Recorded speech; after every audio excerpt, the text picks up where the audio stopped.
Hey, what is up everybody and welcome to a new video. This right here is the reason why it took me so long to finally film a video. I was just too busy building this thing up. This right here is the first ever ONSRA store. And yeah, we're planning more. And what's the reason for this?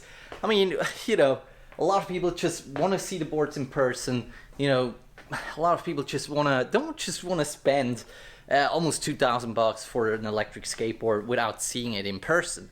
So yeah, a lot of people actually pick it up here. That's why we have so many empty boxes. Like up here, that's all empty boxes.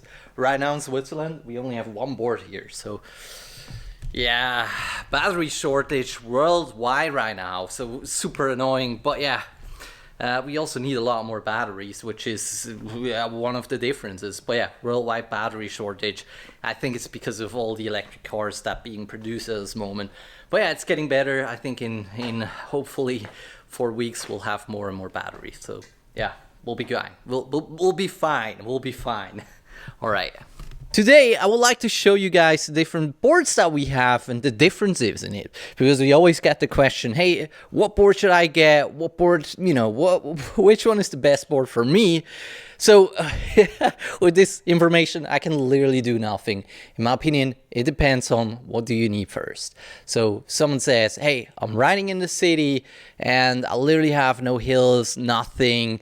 I would say the direct drive Challenger, this one right here is the best board for it because it has a bit less power than the belt board. However, this board also has a lot of power. It literally brings you up mountains.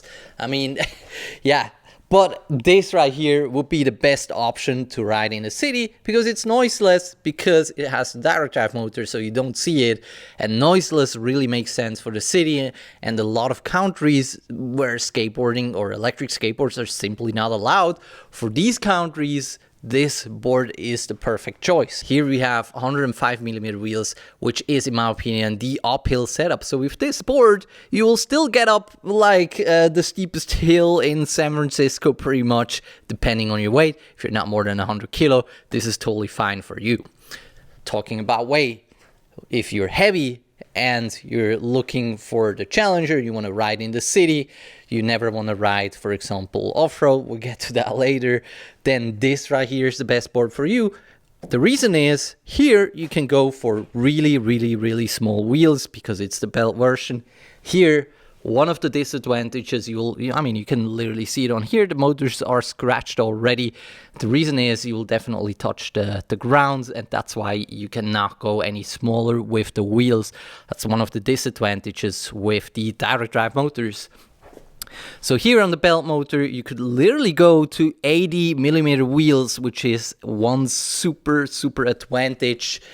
And yeah, you could actually say, if you're super heavy, you could say you could go really big with the pulleys and have a lot, like a lot of acceleration and brakes, which you need if you're heavy. And yeah, that would be the perfect choice for heavier people. Let's say in hilly areas, or overall for people in hilly areas, in my opinion. For example, this is one of my favorite boards because we have a lot of mountains around here and I just love a lot of power. This is the perfect setup for me.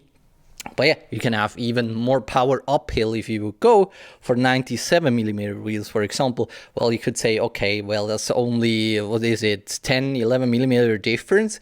It makes a difference. It also, makes the difference to the deck a bit higher, so you can actually carve a bit more. But then at the end, again, you can also add some razor pads here. That's not the issue. And now the two black cars. Here we have black car belt version and the direct drive version.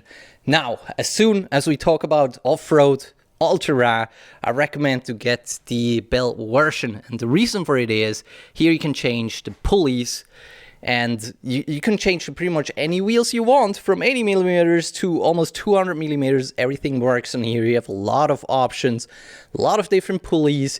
You can even say, hey, I want like crazy speed. Then you go for a really small pulley and really big wheels, for example. That's definitely possible to reach about 70 kilometers an hour. Well, we don't have this setup here, but for example, with the 32 pulleys from Evolve and some big wheels, it would definitely be possible to achieve this.